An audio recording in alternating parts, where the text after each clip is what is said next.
Ito ang kumpletong listahan ng ating mga sangkap.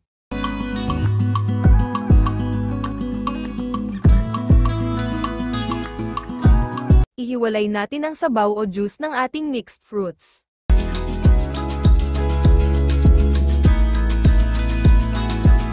Nasa 1 1/4 cup ang nakuha nating juice.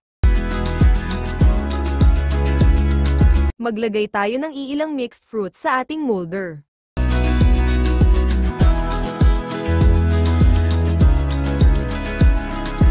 Sa isang kasirula ilagay natin ang 3 cups na tubig.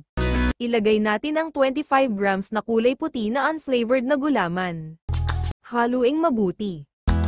Ilagay na rin natin dito ang ating 1 1/4 cup na juice na galing sa ating mixed fruit.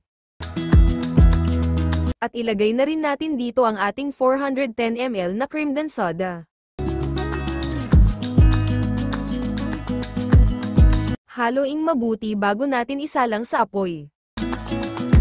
Kapag naisalang na sa apoy, ituloy-tuloy lang ang paghalo hanggang kumulo na ito.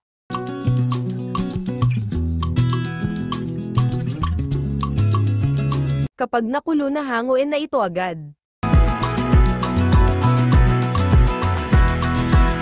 Isalin natin agad sa ating nakahandang molder kasi mabilis lang itong mamuo.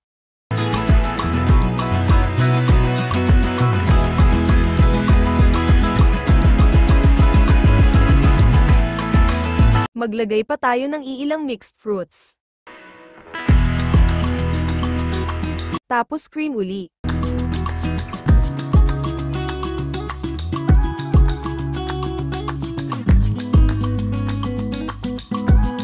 Palamigin muna natin ito bago alisin sa molder. Ito na ang ating finished product.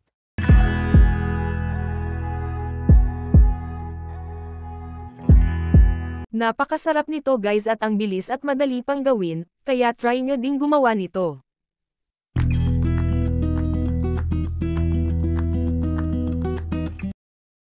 Sana nagustuhan nyo ang recipe na to at kung gusto nyo pang mapanood ang next kong video pakipindot na lang ang like at ang subscribe button.